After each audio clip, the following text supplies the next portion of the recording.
Hi everyone, welcome to my new series, Cape Town Man in Japan.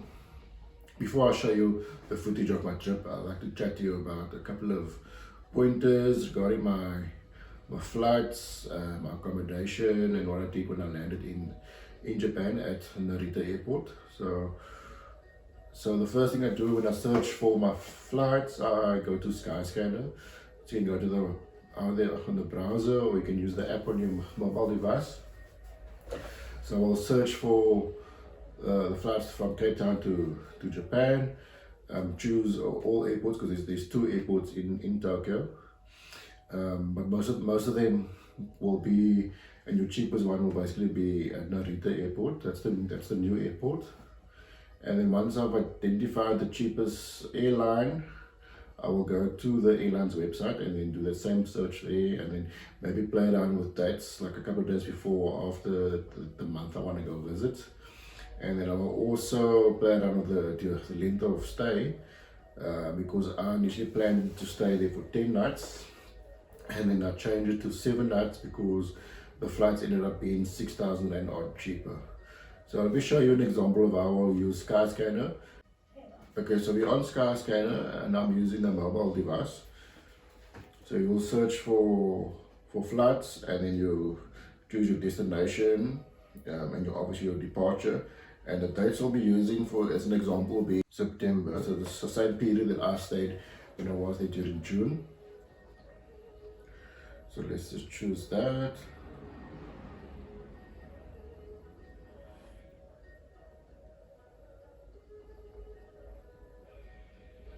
And then you search.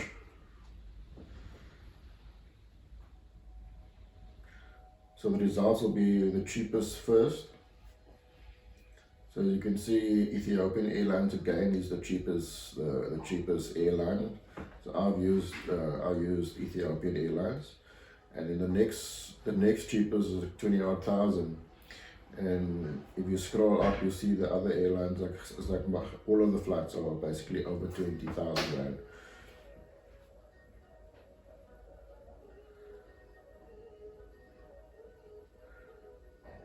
So yeah, so once I was happy, I chose Ethiopian Airlines. Then you'll go to the Ethiopian Airlines website.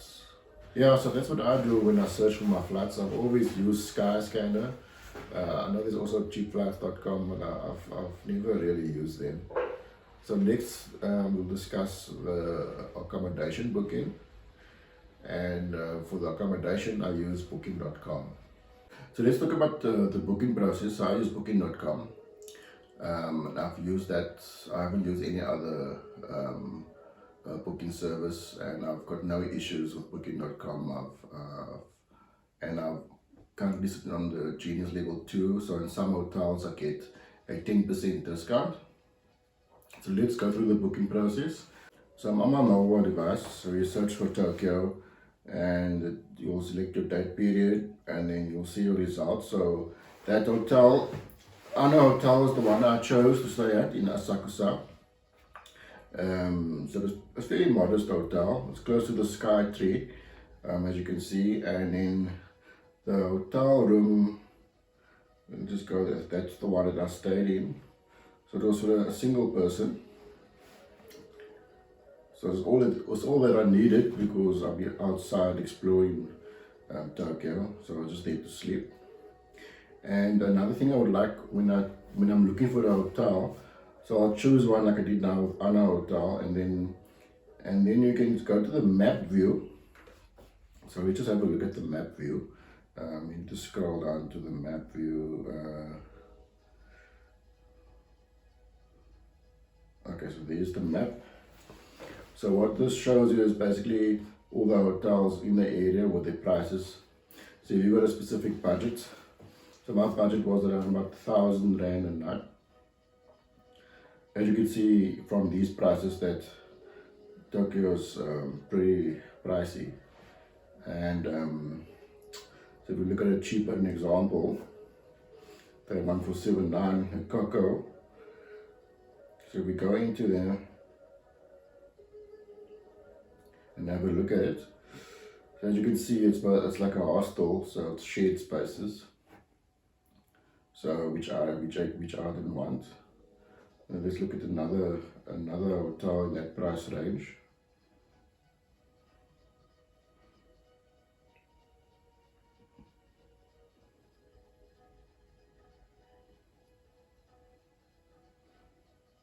Okay, so if you zoom in and out, you can see more results.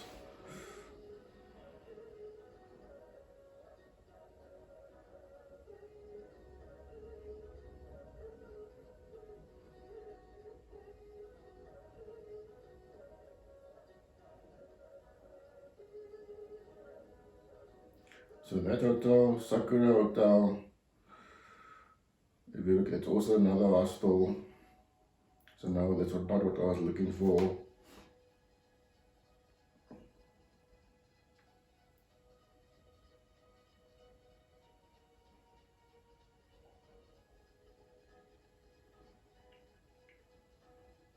And then Shinjuku is one of the main areas in Tokyo.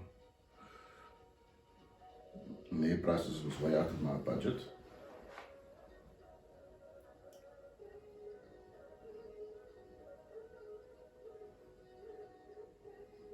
So we look at that one, which was within my budget, but it was a capsule hotel.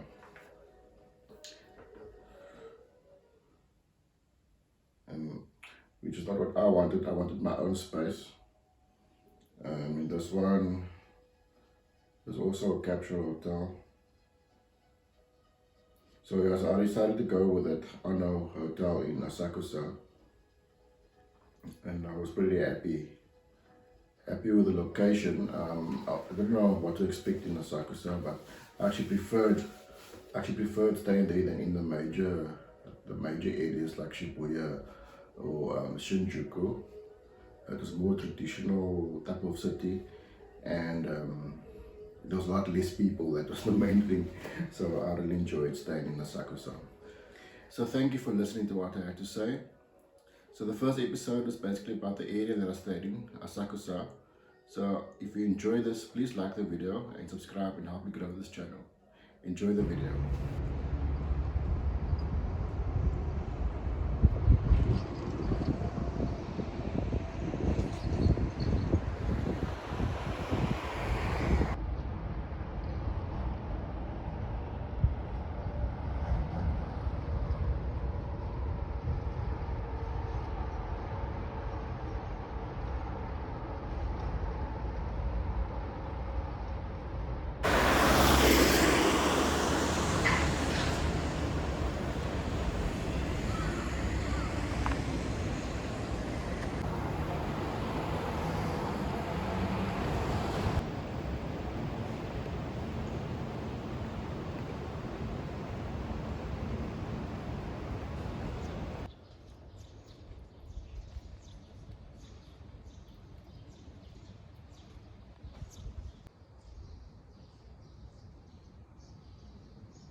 あと15分ぐらいね。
In the next episode, we are off to Akihabara, the anime capital of Japan.